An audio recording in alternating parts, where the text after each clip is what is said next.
How you doing? It's Dave with my friend AJ. Sorry it's been a little while since we put out our last video. It seems like the videos are working pretty good for you in teaching your bird tricks. However, it seems like one of the questions is more on handling right now. How do you put your hand on top of your bird? How do you do this and do that? He always gets up when I lay him down and questions like that. So those are very good questions, and there's definitely some tips, secrets if you want to call them, that I can help you out with. Let's just start off with some basic handling. Again, the important thing is that you get the trust level. Obviously, AJ, when I put my finger up to his chest, he'll step up for me. It's really built on trust over time. I don't think you can go to the pet store, buy a bird, and have him start doing this immediately. Maybe step up on your finger is a possibility. The other thing is, it's a long-term trust, which I already mentioned, but AJ knows the results of when I put my hand there, he steps on it, everything's fine, he gets a free ride around the house or wherever I'm taking him. A couple tricks on putting your hand on your bird and getting him used to that is, if I leave my hand like this, my arm parallel, and I came this way, there's a chance that he could run up my arm or to my shoulder. So what you'll see me do a lot of times is hold my hand like this. So if you think about it, AJ really has nowhere to go right now. He's on my hand, he's got a nice little perch, but he really doesn't walk down here. He could hop to my shoulder. So that's one little trick, is when you're holding your bird, don't hold your arm out, on a parallel so it gives him a runway to take off. Hold him like this. That's going to help you get to the next step of putting your hand over him. Now even AJ is always, concerned about where your hands are and your fingers even. If I approach him this way, you'll see him start to lean back or open his beak. He's not going to bite me, but he's not sure what's going on there. So what I do is I come over the top of him, because again, he has nowhere to go. He can't run down my arm because there's no option. So if I go over his head and I can pet him, then he knows everything's okay. It just takes a little bit of time to do it. But once you find out the little places that your bird likes to be, petted, AJ likes it on the side of his beak right here. I rub him there all the time, and he seems to like it. But that's one of the keys right there is that over the top of the head, and then he really has nowhere to run to, and he'll start making really cool sounds and stuff once he gets comfortable and you can pet him. Some people are scared about when your bird bites you. Very, very scary. AJ has bitten a few times. Generally, he does not bite me. Almost never, actually. But he has bit other people. And what it is they can see, I think it's 280 degrees, so not quite 360 degrees, but they kind of got their eyes on everything. One thing to be cautious of is your fingers. Like this finger here, you don't want to put it up and scare him near his eyes, even though AJ is comfortable with me, but AJ always knows that, I'm going to be very careful with him. So when I try to pet him, I try to put my fingers together, so it's kind of more like one big finger instead of 5 things you got to keep an eye on. So, I just try to keep it real simple. I never move back towards him. I try not to scare him. And it really works for all the tricks. Once you get him here, once you're able to put your hand over him, then on your finger, then you can tilt him on his back. Then you can transition that into, laying down. Again, I'm setting him down very carefully. I've never dropped him once in 22 years, I think. Lay him down here.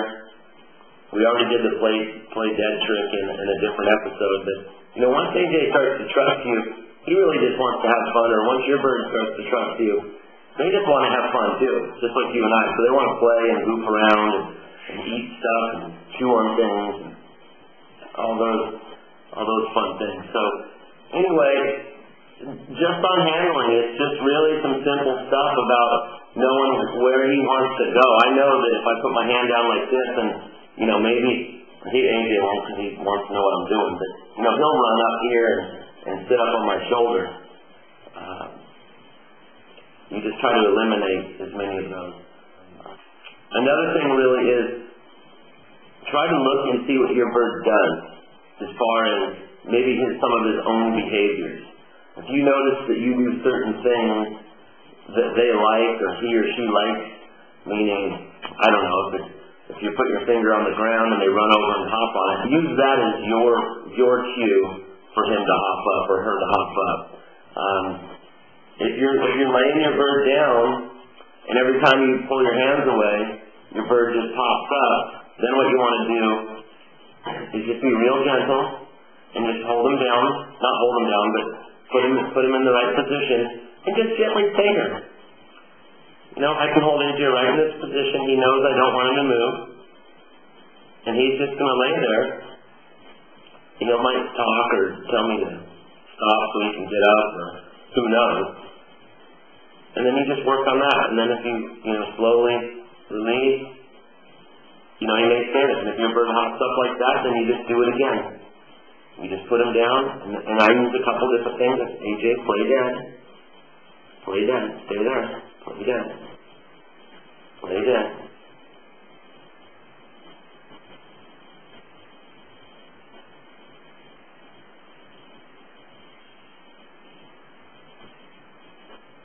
Get up.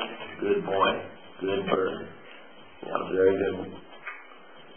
So, it's really just repetition. The key is your hands and your voice. Don't scare them. Be gentle with your hands. When possible, minimize their escape routes, especially if they're new or they're not very well trained quite yet. Hand up so they don't slide down or don't run. Not too close to your shoulders so they hop. Hand over the top. Don't come in from the side because it gives them a spot to lean.